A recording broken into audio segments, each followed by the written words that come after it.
ISS, this is Houston. Слушай, Хьюстон. Explorer, this is Houston. Go ahead, Houston. Mission abort. Repeat. Mission abort. Initiate emergency disconnect from Hubble. Begin re-entry procedure. ISS, initiate emergency evacuation. This is Kayla Brinkman, and you're watching The Film Inspector. Today, we're talking about film director Alfonso Cuarón. You know you're watching an Alfonso Cuarón film if there's the use of long takes to provoke tension and anticipation. Cuarón's long takes are the backbone of his film identity. Long takes demonstrate his effective storytelling by making the audience fully commit to the film and the situation at hand. For example, we watch Cleo and Tonio play dead while simultaneously become conscious of other details in the frame, like the domestic workers hanging the laundry. Being stuck in this pretend game makes for a more jolting snap back to reality when the shot is eventually cut.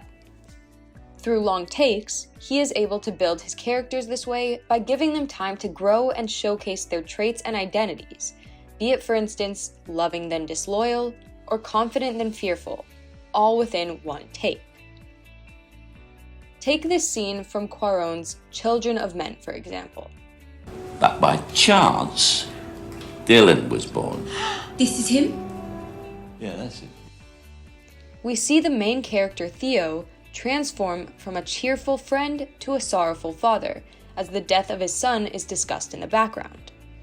As viewers, we are forced to wait and notice all of Theo's reactions, because the long take gives him time to express many emotions. As an audience member in this scene, we feel anxious about how Theo might react. Will he get angry at his friend for sharing intimate details of his past, or will he stay quiet? The use of long takes makes us wait, anticipate, and formulate our own predictions while we slowly become aware of the inner identities of the characters depending on how they end up reacting. Why would I go looking for someone who wants to kill me? This unedited time frame is important as a viewer because we are not left out of anything. No details are lost, and we see the characters and dilemmas for who and what they really are. These takes create greater intensity by having the buildup that gets the viewer excited or frustrated about what's to come. When one stays in this shot for longer, you begin to wonder more about what you're looking at. What has changed? What is the meaning behind certain actions or objects in the frame? This causes the audience to be immersed into the scene. He allows for the following scenes to feel more sudden when he stays in a take for longer, making the audience realize that now they are in a new scene, and the tone and messages have shifted. New York Magazine's David Edelstein notes that the cinematographer has shot the whole film with long takes. Takes that make you realize just how merciful editing can be, since every cut reminds you, on some unconscious level, that you are not really in that place at that precise instant. If the plot of the film is centered around dystopian or unjust societies, such alternate, usually dystopian realities gives him more creative space because he is not confined to the limits of the natural world. Therefore, Cuarón can play on the emotions of his audience by testing the limits and boundaries of this new world by doing the unexpected with his characters, having main characters die, creating unpredicted tensions, or just depicting chaos. By using such imbalanced environments, he opens up new realms of film opportunities by using the distorted reality to edit in a way that incorporates a mirrored effect. For instance, Cuarón's Children of Men is set in a dystopian world where there are no children and the women are infertile.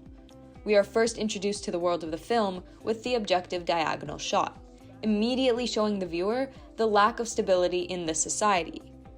With this instantaneous transition into a dystopian world, Cuarón gives himself the creative ability to do the unimaginable and unexpected because nothing is certain in the realm of the film.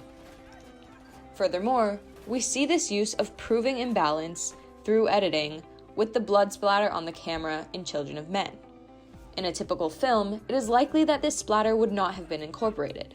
But, since it is Cuarón's style to use the camera to prove the uneasiness of the film, Doing the unexpected and keeping the blood on the lens fits his trait perfectly. The blood is another jolting reminder of how close the film is to our reality, as the spots allow the film to take on a more documentary-style approach. The base of his plots never fails to incorporate the generally gloomy aspects of the world, oftentimes based off current world crises or situations. For example, the unusual love affair stemming from a closet of secrets held by each individual character in Y Tu Mama Tambien.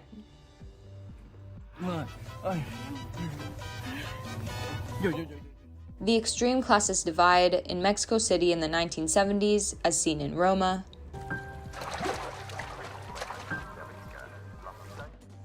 Pandemic and infertility that threatens mankind with extinction in Children of Men.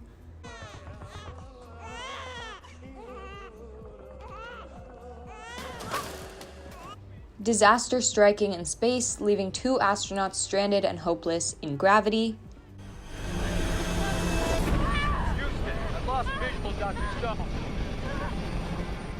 And defeating all odds, even when all forces of evil are against you, in Harry Potter and the Prisoner of Azkaban. Expecto Patronum! Film critic A.O. Scott from the New York Times notes that in The Prisoner of Azkaban, it feels at once more dangerous, more thoroughly enchanted, and more real. It lingers in the shadowy forests and damp meadows outside the school walls, a setting that emphasizes Mr. Cuarón's knack for evoking the haunting, sensual power of the natural world. Cuarón's use of instability and distortion of reality allows him to play on the real fears of society, on issues like war, unfaithful relationships, or the death of a loved one, and exaggerate consequences we can only begin to imagine. Using this trademark, Cuarón can play on the boundaries of the film as well as his viewers, seeing how far he can push the film before it becomes too realistic or too unrealistic for viewers to enjoy. Lastly, you know it's a Cuarón film if there's the use of symbolism and anti-expository themes through fixed-frame shots. By not giving his viewers his message outright, Cuarón causes each scene to be interpreted in a way that makes the most sense to the viewer, allowing them to connect it to their own experiences. They're able to put the pieces together without him making things too obvious in the frame. By the camera being still, he allows his audience to notice all the other important aspects of the setting rather than being caught up in the rapid action. Take his film Roma, for example. The incubator is in fixed frame, and we only hear the diegetic sounds of the machine, focusing on nothing else but what is right in front of us. With the subconscious knowledge that this is a chaotic moment, we can think about the internal chaos and how this is actually foreshadowing the disaster of Cleo's baby to come. Anthony Lane from The New Yorker notes the fight scene between the brothers in Roma, recognizing, "We know as they know, but cannot yet digest, the cause of battle. Their father has gone, and he will not be coming back. They are now the men of the house, and already they are trashing it in their distress." Cuarón effectively tells his story through this symbolism by allowing the story to reflect the viewer's interpretation rather than imposing his own. Shots like the opening scene in Roma and Jasper's death in Children of Men allow the viewer to detach from the background chaos and focus on the internal message. Cuarón has an eye for incorporating hidden messages through specific camera movement and detailed shots that capture the essence of his characters and their goals. Thanks for tuning in. This has been Kayla Brinkman on The Film Inspector.